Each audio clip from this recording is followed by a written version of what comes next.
American Rescue Plan Fiscal Recovery Funds update. I really appreciate everyone coming this afternoon. We had a full room this morning, a lot of great questions. This will be filmed this afternoon. All the handouts will be available through the Association of Indiana Counties. Appreciate the staff of the counties of getting all this out. They're putting on an awesome conference for us. We have some great presenters here today. Before we get started, Andrew Forrester is here with he's the Intergovernmental Affairs Office, our direct link with Governor Holcomb. If you have not met him, turn around and look at him. This guy's awesome. He's hitting every state, or every county in the state for us. If you don't have his number, get his number, find his email. He's our direct link. He's helping us out quite a bit. As president of the Commissioners Association, he's jumping in there and helping us out what we need, listening to our concerns, and he's getting right in front of the governor and telling him what we need. So very, very happy with your performance and what you've done with this brand new position, Andrew. Thank you for coming to our conference. We'll get started here. We have our presenters, Matt Erkley. He is a principal with Baker Tilly Municipal Advisors. Matt specializes in capital projects, financing, economic development financing for municipalities. He has assisted in communities with preparation and negotiation of economic development incentives, evaluation of and planning of tax and increment financing, TIF areas, annual reporting requirements, capital projects financing, financial planning, and the development or update of recreation impact fees. Matt has assisted in preparation of special legislative analysis of Indiana municipal organizations. And he frequently participates as a guest speaker in events like we have today in various Indiana local government and economic development organizations. We also have Lisa Lee. Lisa is a frequent speaker in issues on tax increment finance, economic development, and general municipal finance, and also has been a panelist at seminars held on by the National Association of Bond Lawyers, Indiana Association of Cities and Towns, Association of Indiana Counties, and Illinois Tax Increment Association, and the Indiana Municipal Lawyers Association, the Municipal Management Institute, and the Indiana State Chamber of Commerce, the Indiana League of Municipal Clerks and Treasurers, and the Indiana Economic Development Academy, and the Indiana Finance Authority on these and additional topics such as legal opinions, professional ethics, municipality, utility financing, capital planning, local option income taxes, and park and stormwater financing. We have a good lineup here of experts to help us out. We've had great questions, as I said this morning. And I guess before we start, every one of us in the 92 counties have received millions of dollars to make our county shine. We want to do this right. We don't want to give any money back. We want to use this money and do it right. So please pay attention, get good advisors, get good legal help, and let's spend the millions of dollars that they gave us. This is a one-time shot. Let's get our infrastructure up where it needs to go. So let's get at this. Thank you.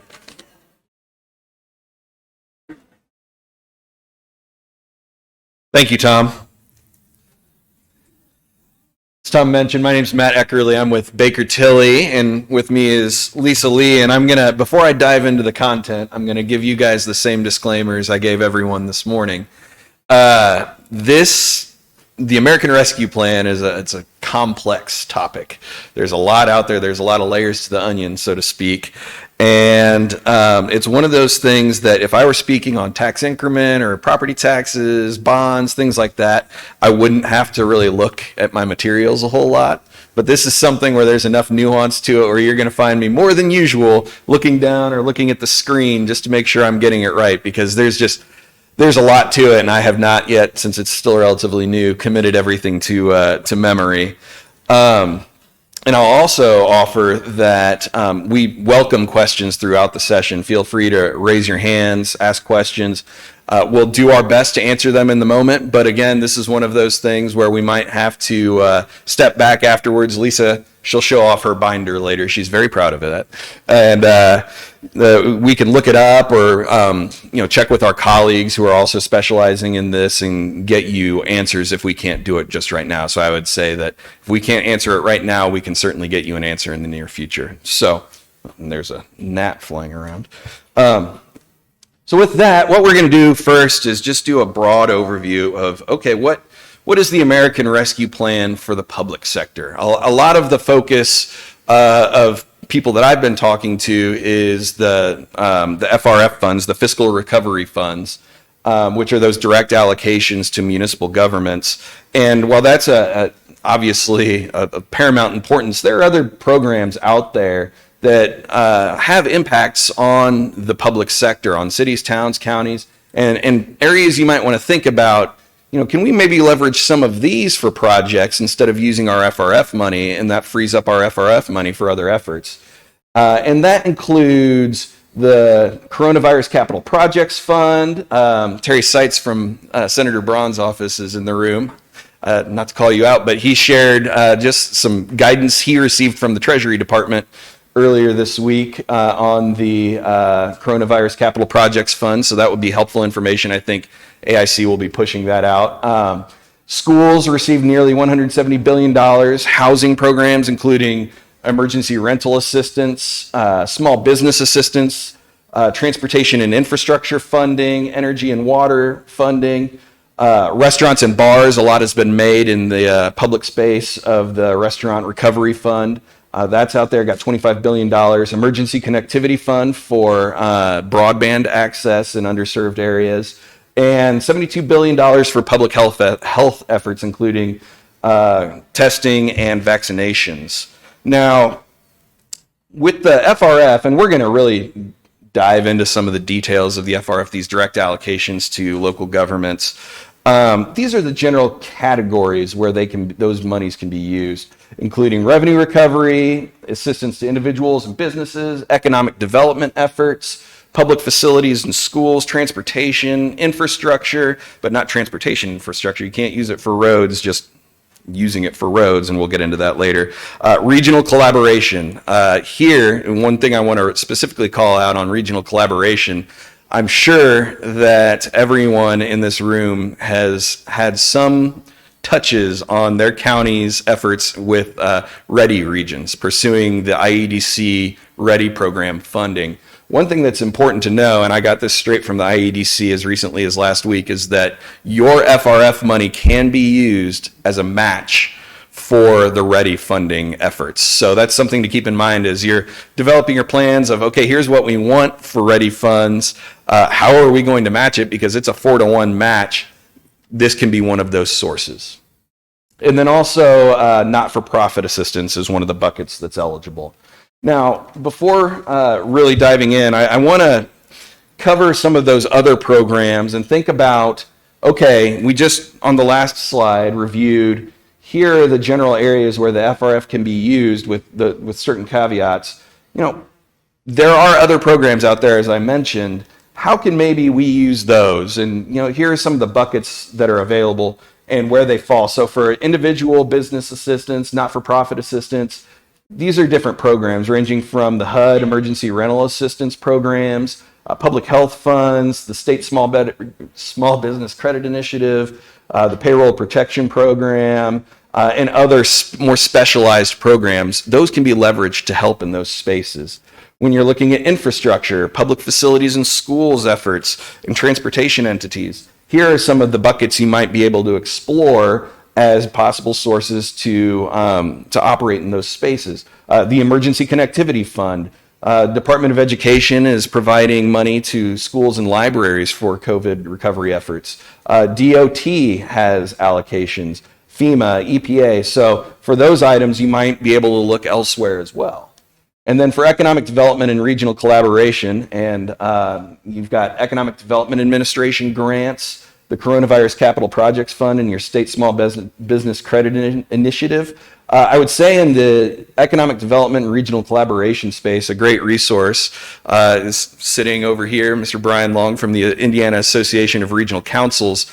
His member organizations are great resources to work with on those EDA efforts especially, but then other federal programs as well. So I encourage you to consult with your regional leaders if you haven't already. This graphic kind of places those previous slides into a nice graphic that kind of groups them in the different categories. So again, as Tom mentioned, this is going to be published on the AIC website, so don't worry about trying to get a picture of something that's very small. I realize it's hard to read here. It's a lot better when it's kind of printed on a page in front of you. So I'm not going to cover each one of those things, but I do want to talk about, the bullets that we've got on the left, and just thinking about in your overall planning efforts is looking at your community holistically. What are your community needs? What is the highest and best use of our FRF money? And what are other community priorities, and how do those maybe intersect with some of these other programs that are available either from the federal government or from the state government? Because, what we'll get into, one of the eligible uses of the FRF money on an infrastructure standpoint is broadband. Well, the federal government has the emergency connectivity money. The state is releasing money for broadband efforts. So you might be able to leverage one of those programs and keep your FRF money to utilize for other efforts. So I encourage you, as you're thinking in your community and talking with your stakeholders and figuring out, okay, here's how we're going to spend this money, this direct allocation money, there might be other ways to skin the cat, so to speak. So you want to think about, is there another program that might make sense and that allows us to retain the monies that were distributed directly to us? Now, I do realize that a lot of those other programs are competitive, but take advantage of your local resources, and given the volume of money, you're going to have a better chance at maybe securing that EDA grant now compared to 2 years ago, because there's just so much more money in the pipeline. And here's a little bit more on the fiscal recovery funds. Of particular interest, we have the $350 billion allocation to state and local governments, which includes $195.3 billion to the states and DC, $130.2 to local government entities, and $20 billion to the tribes. Of the local government allocation, $65.1 billion is going to counties. So that's a lot of money, and that is flowing directly to the counties from the federal government. For smaller units of government, some of them have to apply through the state to get their funding. One thing I want to note, and this was a question that came up this morning and a question I've received elsewhere, and we got some clarity shortly after our session this morning, is, okay, we're getting this money allocated directly to us. Obviously, we're probably not going to be spending it all at once. We want to make this money work for us a little bit. How can we do that? What are the investment limitations? And it is subject to the same investment limitations in terms of you can only invest it in certain types of securities under the Public Funds Code. But that interest, we learned, and it was a state budget agency memo. Plus it is in the guidance. And it's explicitly in the guidance that the interest earned can actually be allocated to your general fund. So you can make this money work for you, and if you're getting a $10 million allocation from the feds and you don't spend it for a couple of years, that can turn into, and I realize investment rates aren't super right now, but you can turn that into more than $10 million that you actually have access to, and some of that becomes much more flexible than that baseline amount. So that's important to note. Here's the timeline for the ARP and FRF, and we've passed a lot of the early points on this, the law being signed, deadlines for tribal entities to submit. But what I want to really focus on is December 31 of 2024. For that, you need to remember that you have to have your funds obligated by December 31 of 2024, and then all of that money has to be out the door by December 31 of 2026. Anything that's left on January 1 of 2027 goes back to the federal government, subject to recoupment. Is anyone in here, has everyone's counties received their money? Is anyone still not applied in the Treasury portal for their direct allocation? All right, so everyone's got their money, so I don't really need to talk about the Treasury portal piece on those requests. The logistics, you're supposed to receive 50% of your allocation this year and then 50% next year. So you're getting in two tranches. So you'll have all of it in the bank next year. And that wraps up my initial section. And so now I'm going to turn it over to Lisa to talk a little bit about the usage of funds categories for those direct allocations. Thank you, Matt. I am going to talk about my binder because I think it's important. It's something attorneys do, but I think it's something that all of you could do as well. If you have a pen, I would write down a website that I'm going to give you, and I can say it a couple times, and then if you don't get it, you can come up afterwards. But it's SLFRP, so that's SLFRP at treasury.gov. And what that does is that takes you to the main Treasury resource site for these funds. And on that site, there are, on the right-hand side, there are links to the various documents. One is the actual interim final rule, all 151 pages. You can print it off. The fact sheet that gets updated periodically. The frequently asked questions that get printed off periodically, and they are very helpful. The quick reference guide, and even more importantly, the compliance and reporting guide, which is a very extensive guide that you're going to want to have. I took all of those, I put them in a binder, I have tabbed them, so it's easy for me to kind of go through and try to figure out where to find some information. So I recommend that you do that, you go to that site, you give your county attorney that site, have him or her go and print that off so they have the materials handy to help you answer your questions. So I think we all know that the interim final rule implements four categories for eligible uses. I will tell you that Treasury received nearly 1,000 unique comments in their 30-day comment period. So that has delayed the release of the final rule. This is the interim final rule. So what they have said is that any uses that were eligible under the interim final rule when you spent the money and while the interim final rule was effective would not be subject to recoupment in the event that the final rule changed that eligible use in any way that made your use potentially not eligible. So the interim final rule is your guidance at this point until further notice. So what are those four categories? The first one is responding to the COVID-19 public health emergency and its negative impacts. And you got A, B, and C there, and we're going to go through these. The essential worker and premium pay provisions, the revenue loss for the public sector, and then necessary water, sewer, and broadband infrastructure. Before we go through these, there's something that I want you to keep in mind, and that's the State Board of Accounts. And more importantly, that's the State Examiner Directive 2021-1, dated March 18th of 2021. You can get that on the State Board of Accounts website. I'm sure you've done all these first things that you have to do. The Board of Commissioners are required to adopt an ordinance, creating the ARP fund, list your uses, reference your plan. That ordinance can be amended at any time, just like any other ordinance in the same manner. The County Council must appropriate all ARP funds, and all disbursements must be made from the ARP fund and may not be transferred to any other fund. There's a couple places where it does allow you to do some reverse entries for eligible uses that you paid for that were eligible after March 3rd of 2021. But you have to do some specific accounting reverse entry things so that ultimately it comes straight out of the ARP fund.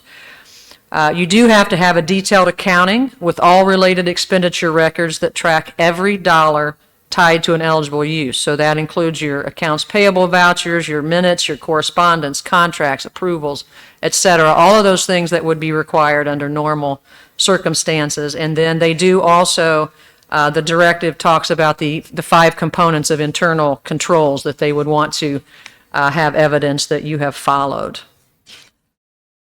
So the first one, responding to the COVID-19, Treasury terms are substantial flexibility and broad discretion within eligible categories. So they're trying to encourage you to use these funds, just as Commissioner Wall said, let's get our plans together and let's not send money back to Treasury. So some of the keys, though, for looking at these are identify the harmful effect of COVID-19, assess the causal or compounding connection of the harm and the pandemic. So what caused it, or is there something that has made something that was already a harm, made it worse, heightened that harm because of the pandemic. One place that they are really putting some emphasis is, has there been a disproportionate impact on distressed sectors, such as households, businesses, not-for-profits, or certain populations? And then determine how you're going to show that the program, project, or services that will produce the desired outcome. So what kind of evidence, proof? You want to think through all of those things, but think through it with this substantial flexibility and broad discretion in mind. But document, document, document. You're going to hear that throughout this entire presentation. So I'm not going to read through all of these, but your typical operating expenses, capital investments to mitigate the COVID-19, it's not all inclusive. So if you do print out all these materials, you'll see various lists in numbers of places. I consider those your safe harbors. So if the use that you want to do is actually listed in a laundry list of items, that is your safe harbor, okay? You still have to document it. You still have to say what the harm was and how are you going to fix that harm and was there a disproportionate impact. And you're going to have to show evidence of those things, but your safe harbors are your best place. But if you don't have the safe harbor, then think through all those different items that I talked about. Identify the need and the negative impact, and identify the program or service that addresses that need. Responding to the negative economic impacts. I didn't go too far. Okay, again, the term that they used is broad latitude, but documentation. So you can provide household assistance, including food, housing, utilities, cash transfers, burial assistance, job training, other things. You can provide grants or loans to small businesses and not-for-profits to do various things. As far as the loans, one of the questions that came up this morning was, what is the repayment? Is there a deadline for repayment of the loans? And then we took from that, what would be the required use of the repayment of the loans? Didn't know the answer this morning, looked through the guidance, both through the actual IFR and through the frequently asked questions, and did find that if you provide a loan, it's up to you what the deadline for repayment is, but if the deadline is before December 31st of 2026, which is your deadline to expend all of your funds, then the repayment of that principal is considered program income and has to be used in the same manner as the eligible uses and with the same deadline. So you wouldn't want a December 31st, 2026 deadline to repay the loan, because that principal you're going to get back, you're going to have to send to Treasury, because you can't possibly spend it again if they don't pay it back till December 31. Did we have a question? No. Okay. Sorry. If the expiration date is after December 31 of 2026, then, before 26, the interest is not considered program income. So kind of like the interest on the monies, you can put that in your general fund, and it doesn't have to be repaid or reused. If your deadline is after December 31 of 26, it's not considered program income, and you don't have to reuse it in the manner under the IFR. So, January 1 of 2037 sounds like a really good repayment deadline. I know there are some counties considering forgivable loans, so that because you are supposed to have a written agreement for your loans, so that they put benchmarks in there. And as long as, and we'll talk about some reasons why you would want to do that, because you're responsible for compliance. But as long as they meet those benchmarks, they're going to forgive that loan, so they won't have any program income coming back. And you can always do a grant as well. And your grant could have requirements, but if they don't meet the requirements, what are you going to do? Okay, so I think maybe the forgivable loan could be the way to go there. Aid impact to industries. Tourism, travel, hospitality, they are the industries that Treasury believes have been the hardest hit by the pandemic. You may have other industries or sectors in your community that you believe should also be assisted, and that's not prohibited. But what the guidance says is that you should be kind of comparing the impact to those sectors to the impact to these three sectors, because these three sectors have had a 17% decline in employment and a 24% decline in revenue. So those are kind of some of your benchmarks. If you can show some evidence to get somewhere in that ballpark, and as long as you support it, provide documentation, findings, then I think that you can probably do that. But you also have to think about, does an economic harm exist? So you have to identify an economic harm for businesses and or households or sectors. And was that harm caused by or made worse by the COVID-19 emergency? So you do have to make those findings because uses that bear no relationship to a harm or are grossly disproportionate to the harm are not eligible expenses and could be subject to recoupment. So you want to look at those carefully and again, document, evidence, findings, those types of things.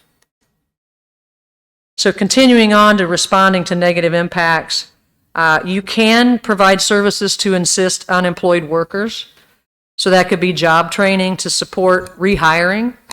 Those that are unemployed due to the pandemic or the resulting recession from the pandemic. It also goes further to say those that were pre-unemployed, they were unemployed prior to the pandemic, but remain unemployed due to the pandemic or the recession, can also be assisted.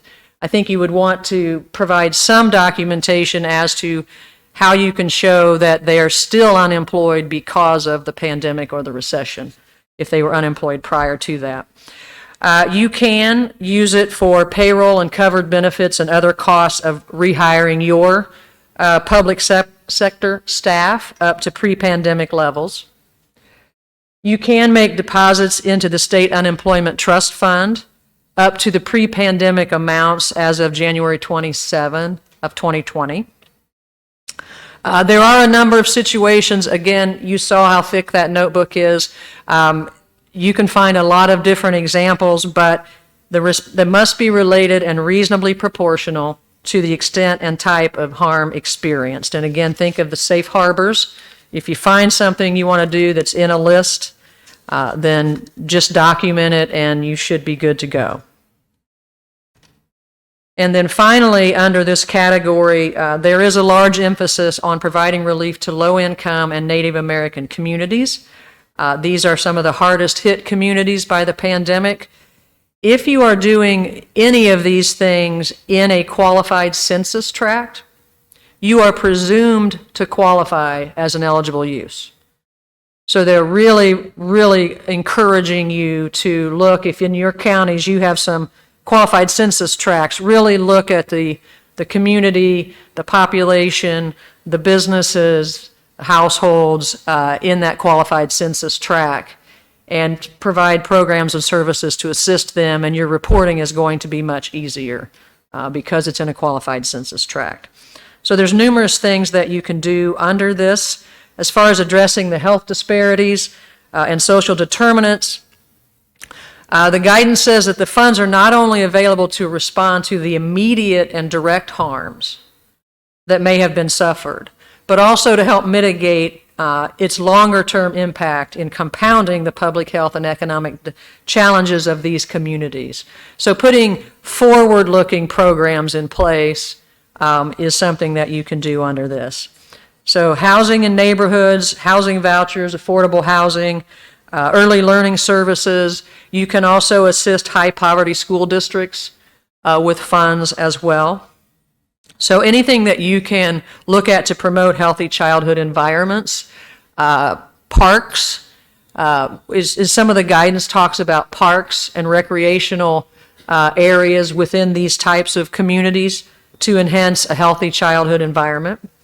So think about trails and parks and those types of things in those communities. With that, I'm going to let the financial advisor talk about the premium pay and the revenue loss requirements. Take my handy dandy. Your binder. Thanks, Lisa. Now, moving on to one of the other qualifying categories, premium pay, and this is one that I've heard a lot of questions on ever since the ARP came into law, and as it becomes better defined. What we've got are you've got the qualified people who could meet, or sorry, let me back up. You've got essential workers, which is a term that 19 months ago none of us ever really thought about, but now it's been used so much over the past several months that we're all familiar with it. But the essential workers are the typical people who can qualify for this premium pay element of utilizing your FRF money. And that would include healthcare, public health, retail, warehouse, drivers, janitors, social services, educators, childcare, and more. It's back to Lisa's description earlier of it's including but not limited to type language. One thing that I think is very important to emphasize in the requirements, and we'll hit on this again in a moment, is they must have regular in-person interactions with other people, or they're handling items that other people had handled. So if you're working from home, or if you have employees that are working from home, they're not eligible for this program. They've got to be in those high contact positions in your community. Other limitations, the premium pay amounts can't exceed $13 an hour or $25,000 per worker. And if this premium pay is in excess of 150% of their state's average wage, that needs to be disclosed publicly. And that goes back to the theme that Lisa was saying on reporting, papering everything properly. Another theme is public disclosure for a lot of these expenditures. It has to be out in the open and easily accessible from the public. I think Lisa will cover later. Citizens in your community can look at these public disclosures and act as whistleblowers if they see something and they don't think it qualifies. So that goes to making sure you're papering everything the right way and that you're comfortable that you're making a reasonable expenditure of these dollars. And then other considerations that we'll hit a little bit more. It can be provided retrospectively in instances where it's been determined that a worker has not been compensated adequately. And to dive into this in a little bit more detail, we already covered the nature of essential workers, but again, it's important to reemphasize these people have to have regular in-person interactions or handling of materials that were handled by others, and that the guidance specifically, or I like explicitly better, explicitly excludes teleworkers from this category. So keep that in mind as you're evaluating premium pay programs. There's the financial limitations that we covered already, and this dives into a little bit more. I think the most important element of this, beyond just the raw numbers, is that premium pay, it has to be entirely additive to a worker's regular wages or salary. So it can't be used to fill in shortfalls, and we'll talk about the revenue loss in a second where you can maybe fill in shortfalls. This has to be on top of. So if they're getting paid $12 an hour, you can pay them $3 an hour on top of that $12 an hour out of the FRF funds, and that would be a premium to that worker. Again, it may be provided retrospectively for work performed at any time since the start of the pandemic. One of the conversations we had this morning is, what is the definition of the start of the pandemic? And one of the earlier dates that we talked about was that the public health emergency was declared in January of 2020. That would be a reasonable time to determine that as the start of the pandemic, and it can only be provided in those instances where the essential worker has not yet been compensated adequately for that work that was previously performed. Third-party employers and contractors of essential workers are eligible to receive grants for essential work, but all of those grants are subject to public disclosure once again. So that's important to keep in mind. But you as a local government unit could give grants to grocery workers in your community, for example. Sir? Yes. Sure.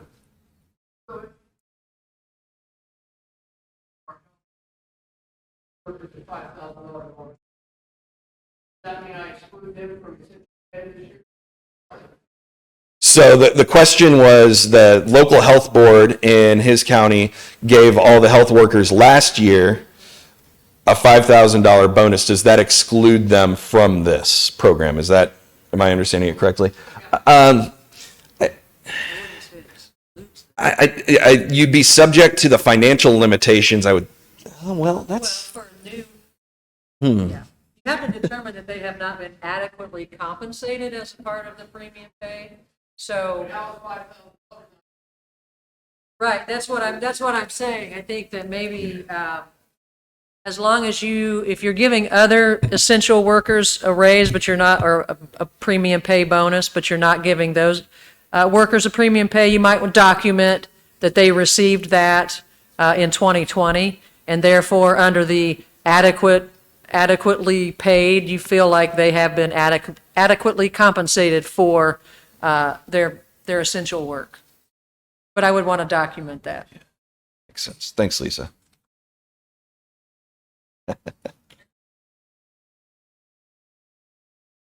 And moving on from the premium pay topic, this is the one I said that premium pay is one I hear a lot. The one I hear the most is revenue loss. How do we qualify for revenue loss? What's the calculation?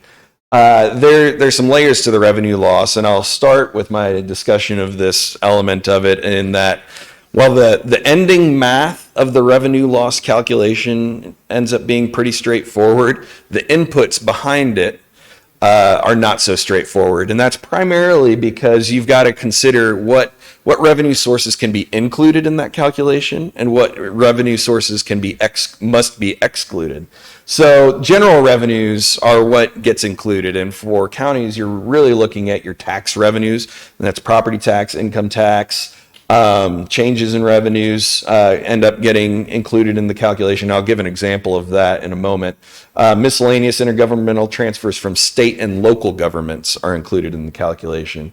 What's excluded would be refunds that you receive, correcting transactions, federal government transfers, and that includes your CARES revenues, and then utility revenues, which I know is not as big for counties, but there are still some county utilities out there. Basically, your enterprise funds that are generating their own revenue sources.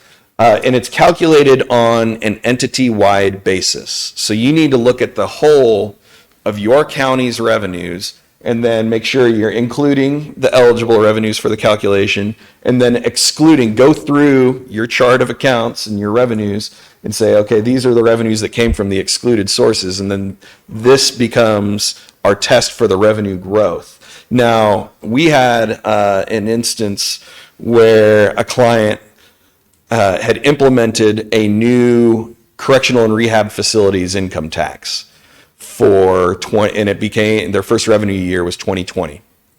So their growth in revenues from 2019 to 2020 was almost entirely driven by this new lit revenue that they were receiving.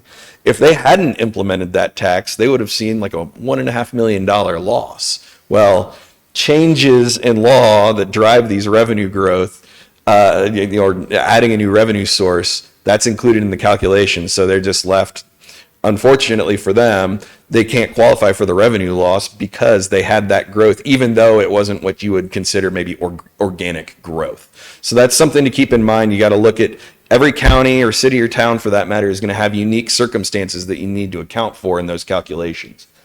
A couple items on the detail of the calculation is, and this isn't really a big deal in Indiana, but it converts everyone's year ends to December 31st, which you're already reporting on December 31 year ends. And then it provides for a default growth adjustment of 4.1%, which can actually be higher if the actual growth average over the last 3 years was higher for the entity. So if you look at and I'm going to talk through the math a little bit, I'm going to wave my hands a lot. If you look at your average revenue growth for 17, 18, and 19, and say it was 6%, you look at the greater of the default adjustment of 4.1% or 6%. So say, okay, 6% was our growth factor. You apply that to your included revenues for 2019, and that gives you, okay, here's what we should have received in 2020 based on what our average historical growth is. And then you compare it to what you actually got in 2020 in those same included categories. If what you received in those included categories is higher, you don't have a revenue loss. You just move on and look at other uses for your FRF money. If you do have a difference where the actual revenues were below that assumed growth, then whatever that difference is becomes your revenue loss. So say by the calculation you were supposed to get $20.1 million, but you got $19.5 million. Well, that's $600,000 of revenue loss that you can then use.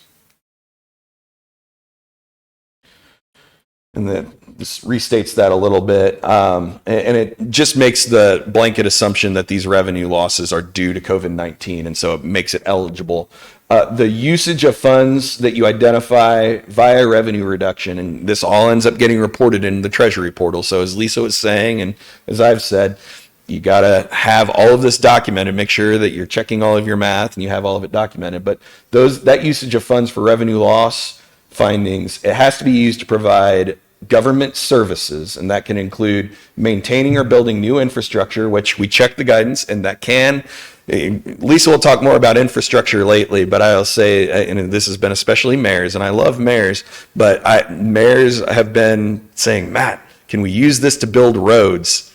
I say, no, I'm sorry, Mayor, you can't. Well, if you calculate that you had a revenue loss, you can use revenue loss dollars up to that amount of identified revenue loss to build roads. So that's a way that you might be able to get to that road funding, even if you can't explicitly use it for road infrastructure on kind of the raw infrastructure piece. It can also include cybersecurity efforts, health, public safety, and other upgrades. And it can be used to avoid cutting government services, including employees. So we talked earlier that the premium pay has to be additive to the base pay. Well, this is a circumstance where if you had revenue losses and you need something to supplement your payrolls, revenue loss identified FRF money can be used to fill those gaps. And it can also be used to help prevent broader economic downturns. Explicitly not allowed, debt service. So you can't take the money from your FRF fund and pay your TIF bonds, even if your TIF is coming up short. You can't use it directly for debt. Now, one thing I'll mention is that maybe there is an eligible use that and we'll talk about this some more later, but that frees up some of your more flexible funds that you could then use to service debt. So really with any of these expenditures, you want to be thinking holistically about what your county is doing from a financial standpoint. You cannot use it to replenish reserves or rainy day funds, to pay settlements, and then there are some other restrictions that apply, but these are the biggest ones that are explicitly laid out in the revenue loss component, and Lisa's going to get into a little bit more of those restrictions later. And then with that, for the conversation on infrastructure, I am going to turn it back over to Lisa. Thank you. Infrastructure. This seems like the category that is the most straightforward, but there are some things that you need to take note of and keep in mind if you're looking to do large infrastructure projects. The interim final rule does not require use of the federal Davis-Bacon prevailing wage provisions. However, if you look in the reporting guidance, which we're going to talk a lot more about here in a little bit, if you use over $10 million of your funds for infrastructure, there is a certification required in the reporting that Davis-Bacon prevailing wages were met. So you really need to, and this is where I'm going to tell you, when you're looking at eligible uses and your plan, I encourage you to look at the reporting guidance prior to putting all that plan in place, because that is going to help you understand the information that you're going to have to provide on your compliance end of this. And I think it will also help you with your policies and procedures that you want to put in place for making sure these uses are eligible and you are complying with those requirements. If these funds are coupled with other state or federal funds that do require federal Davis-Bacon prevailing wage and public bidding, such as SRF funds, such as SWIFT funds, the current state water infrastructure funds that the IFA is actually governing. The use of those does require Davis-Bacon prevailing wage and public bidding. So I know one county that is co-funding a project with SWIFT funds and FRF funds. So even though the FRF funds, because that piece would be below $10 million, wouldn't have to qualify, because they're co-funding it with SWIFT, they'll have to follow the federal prevailing wage requirements. I can tell you that SRF, the people from IFA, are encouraging, even just with your FRF funds for infrastructure, that you do try to follow the federal Davis-Bacon prevailing wage, because they believe the final rule is going to require it. But remember that as long as that use was, while the interim final rule was still effective, it says you do not have to follow it, but unless you get above $10 million. So for water and sewer infrastructure, what's available? Well, it's really pretty broad. It's the things that are available under the SRF and DWSRF programs, the Clean Water and Safe Drinking Water funds. You've got a list here. That's not all inclusive, so if you have something that doesn't fit there, let's look at that. You may not use it as a match for clean water SRF and drinking water SRF, as those are federal funds. However, as I mentioned, the SWIFT funds do not require a match. So IFA looks at that as a co-funding situation, not using FRF funds to match the SWIFT funds. So not to get too confusing there. These funds may also be used for cybersecurity needs to protect your infrastructure, including the development of efficient cybersecurity practices and measures. If any of you remember the situation in Florida, I believe last summer, where a hacker got through a few walls of their water treatment plant, did not get all the way to the point where they were able to do what they wanted to do, which was release additional chemicals into the water supply. They were caught before that. But you can use these funds to increase your security on your water and sewer infrastructure. Turn around here. As far as broadband, I know there was a broadband workshop, I think, earlier today, so I don't know if they talked about this. They probably did. But under the broadband infrastructure, they talk about the reliable delivery of minimum speeds, mainly 100 megabytes per second. They do recognize that there may be some areas that is impractical due to geography, topography, or cost. So they do have, minimum is 100 megabytes per second download speed and at least 20 megabytes per second upload speed. So those are the minimums, even though they would like to have both upload and download at 100 megabytes per second. They do encourage you to design these to benefit unserved or underserved households. Underserved is defined as a lack of access to wired connections with megabytes per second of 25 for downloading and 3 megabytes per second for uploading. So those are considered underserved households. Again, you can use this money for modernization of your cybersecurity, including hardware, software, and protection of critical infrastructure. This last sentence, this particular, when you're doing cybersecurity for the 3 infrastructure eligible uses, it doesn't have to be limited to your revenue loss.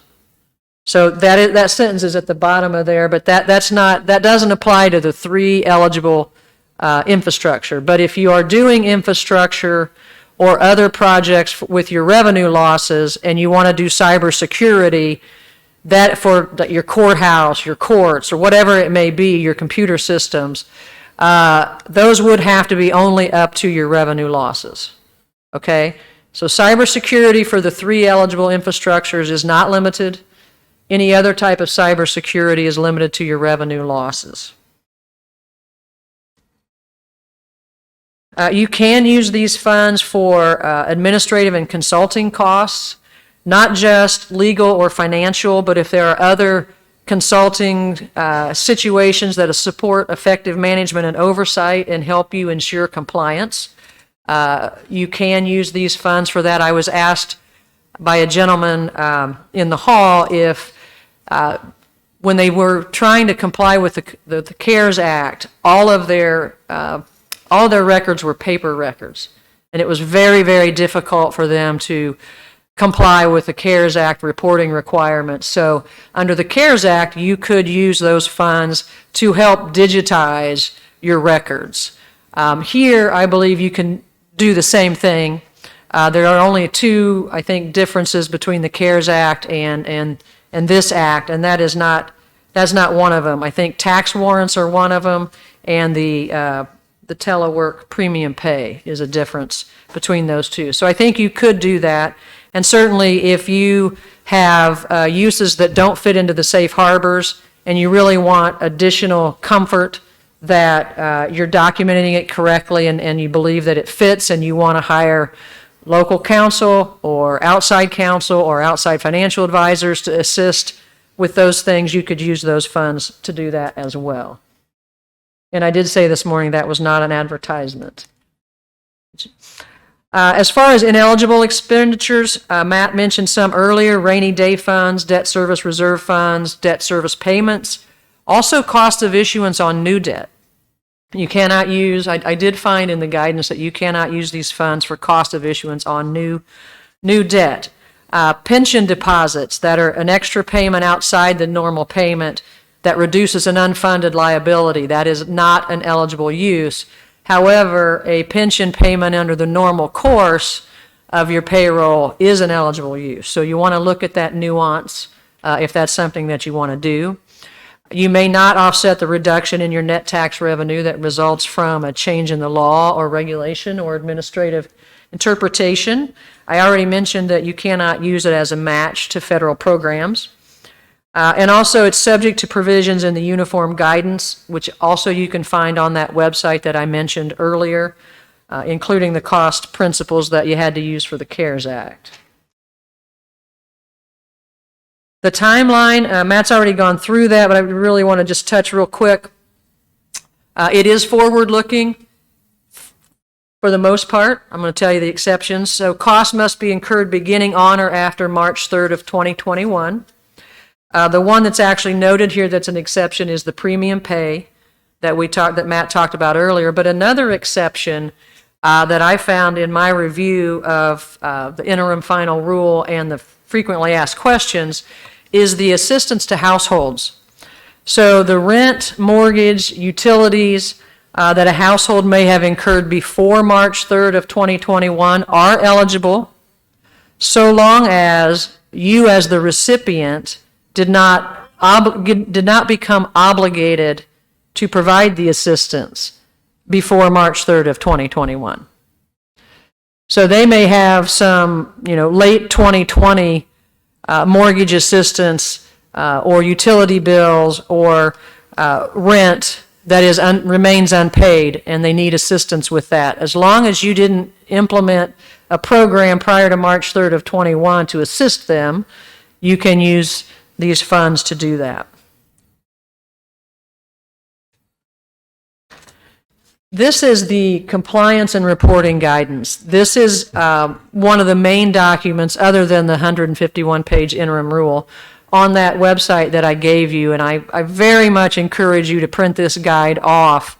It's very detailed in its explanations. It's very extensive. It will help you understand what information you're going to have available to provide the reporting that is needed. So that's why I also encourage you to look at it before, and in your particular uses that you're looking at, look at the reporting guidance for that. And I think it will really help you understand what information, what findings, what evidence, what documentation you need to have in order to make your compliance reporting much easier. You're probably not going to be able to read these. These are straight out of the guidance that I just showed. As far as record keeping, before I go into the reporting, as far as record keeping, you are required to maintain the records and the financial documents for 5 years after all funds have been expended or returned to Treasury. So if you expend all your funds earlier than December 31 of 2026, it's 5 years from that final expenditure.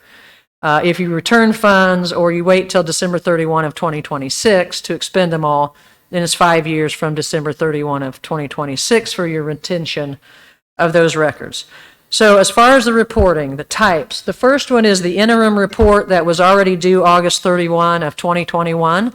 That was for all counties. There are quarterly reports. If your county received more than $5 million in fiscal recovery funds, you have to do quarterly reports. That first quarterly report is due October 31 of 2021. And then each subsequent quarterly report is due within 30 days after the calendar quarter ends. So again, that's for all counties that received more than $5 million. And that final quarterly report, you can't read that on the bottom there, is July 31st of 2026. So that's the final report. If you have expended all your funds, in 2024, I think you still probably have to provide some kind of report, but it's going to be a report that you've expended all your funds and you've already reported on what all those expenditures were. But that's when it ends if you go all the way to 2026. Annual project and expenditure reports. So if your county received less than or equal to $5 million in fiscal recovery funds, you have to do your reports annually. You don't have to do quarterly reports, but your first annual report is also due October 31 of 2021, and then annually thereafter. And then if you are one of what I believe are 5 counties with a population of over 250,000, you have to do an annual recovery plan performance report. And all of these types of reports are laid out in the reporting guidance booklet that I showed you. So these are all directly from that guidance. I'll just talk about a little bit here. The annual project report, it's page 16 to 23 of the guidance. You're going to have to give certain information on your projects, your expenditures for each project, your project status, and they only give you 4 categories for project status: not started, less than 50% complete, more than 50% complete, or completed. They don't want to hear anything else. Your project demographic distribution, that's where I talked about they're really encouraging the use in qualified census tracts or in economically disadvantaged communities. So that is a question that you'll have in your reporting. Also, you'll have to talk about any sub-awards. So these are your loans or grants or forgivable loans to businesses or not-for-profits. They are considered sub-recipients. So if you see the term sub-recipient and you don't know what that means that you have provided funds to another entity that's not a qualified recipient. So you are responsible for their compliance and their reporting. The guidance requires you to have a written agreement. I think that's a very good idea anyway, so that you can provide, if you're doing a forgivable loan, that's certainly where your benchmarks would go for forgiving all or a portion of that loan. It would also be where you tell them what they have to do to comply. They have to certify. I would make them certify to that compliance. You would provide that as part of your evidence in your report. And that's for any sub-awards over $50,000. So it appears that if you're giving awards under $50,000, you may not have to do this required reporting, but I would look more closely than I did at that particular issue in the guidance. For infrastructure, well, let me go back real quick. For non-infrastructure, for all programs and services, there's required programmatic information that you have to provide. This is in page 19 of the guidance. There's like 8 different things. So again, and they're listed here. So again, this is where going to the reporting would help you understand what you need to be documenting if you're going to do programs and services. Because what do you have to tell Treasury that you did with that money? And then for infrastructure, you have to give the actual projected start date, month and year, the actual projected initiation of operations, so that would be completion plus in-service, and then again the status, the 4 different items for those. The rest of those are for non-entitlement units, which are smaller cities and towns.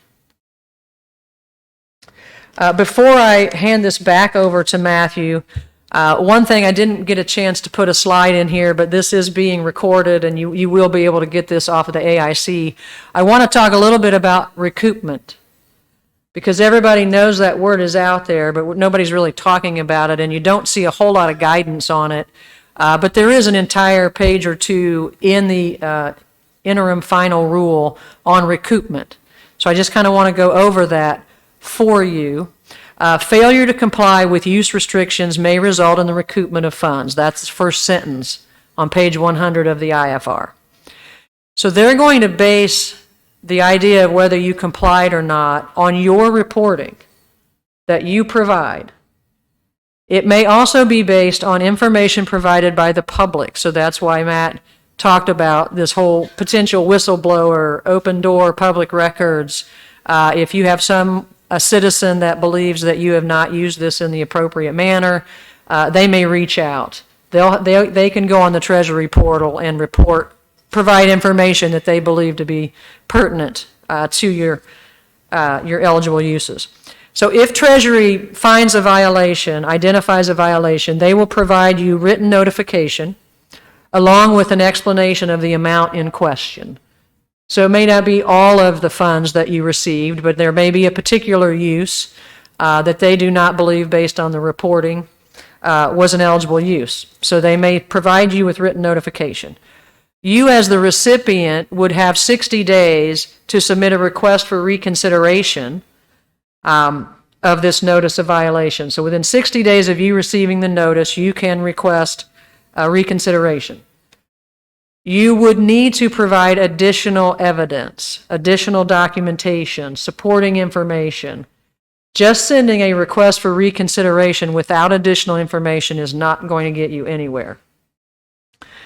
So, once they receive your reconsideration request, they have 60 days to make the determination whether to affirm the original violation, withdraw it, or modify the notice of recoupment. Maybe you were able to support one program but not another, and so they've reduced your recoupment.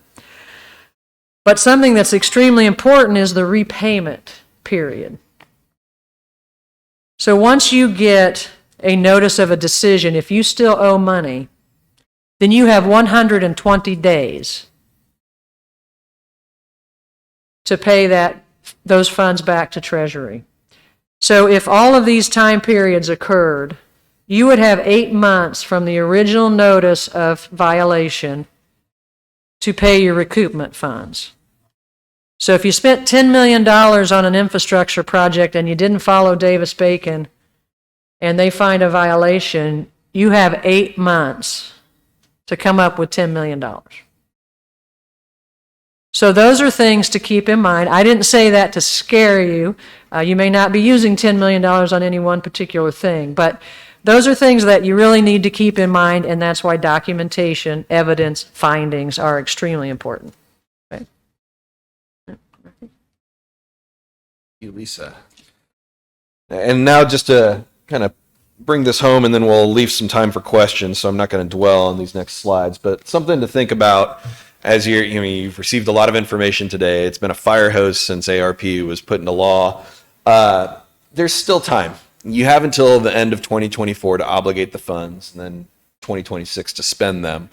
So there's time to take a thoughtful approach to deploying these funds. I mean, this is generational money that your communities are receiving, and you want to make sure that you do it the right way. I think Tom put that very eloquently at the start when he was introducing us.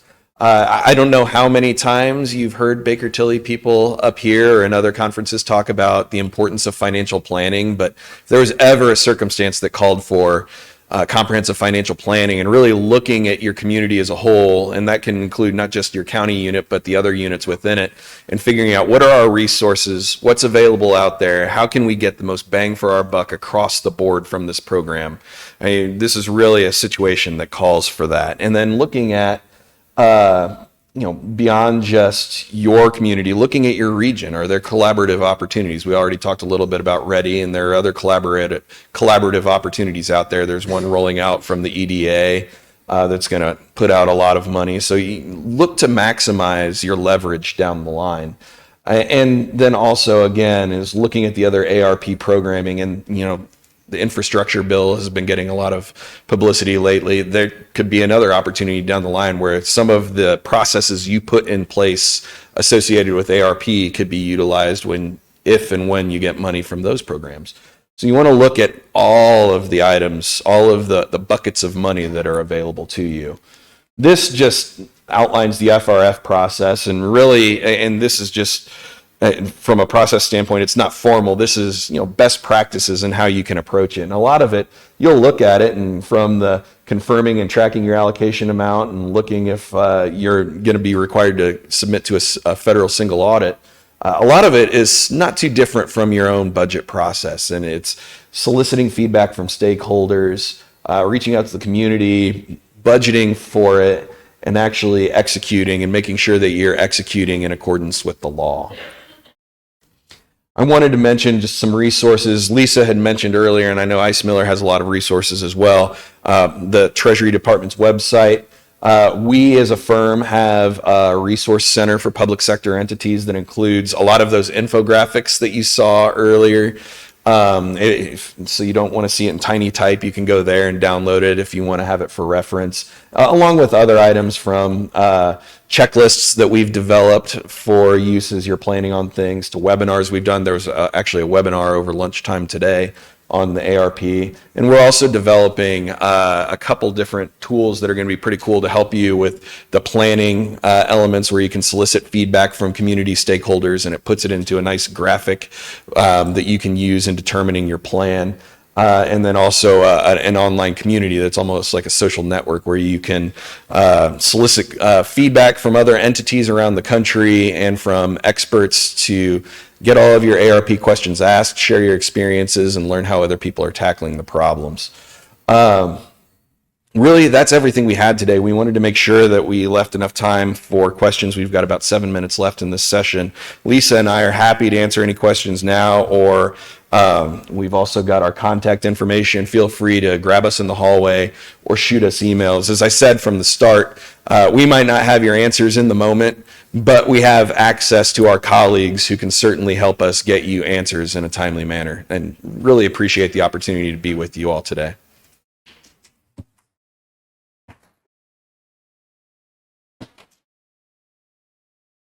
Questions? You got all the answers? Ken? Ken Powell, Wayne County. I had a question this morning in the treasurer's discussion. They suggested that you set 10% aside for audits. Do you think that's a realistic number, or is that going to be too high? I would say, from a being conservative standpoint, to make sure that you've got enough, that certainly could be a realistic amount. I think you want to set that. Look at what is 10% of your actual allocation, and look at what you're typically paying professionals. I don't know that it would necessarily reach that level if you're getting, $25 million. But from a conservative starting point, I think it makes sense to, okay, we're just going to set this aside for now, and as we learn more, we can adjust. The great thing about a plan that you're going to make for this is that you can always change it as facts change, and I think that that's an instance of that. Is make sure you've got enough from the start, and then as you learn more, you can always lower that if needed. Who else has a question? Get with them. Get a good team member. As I said before, get your team in place. Do it right. You have a way to make your community shine. Thank you for coming. Hope you had a great conference. Thank you.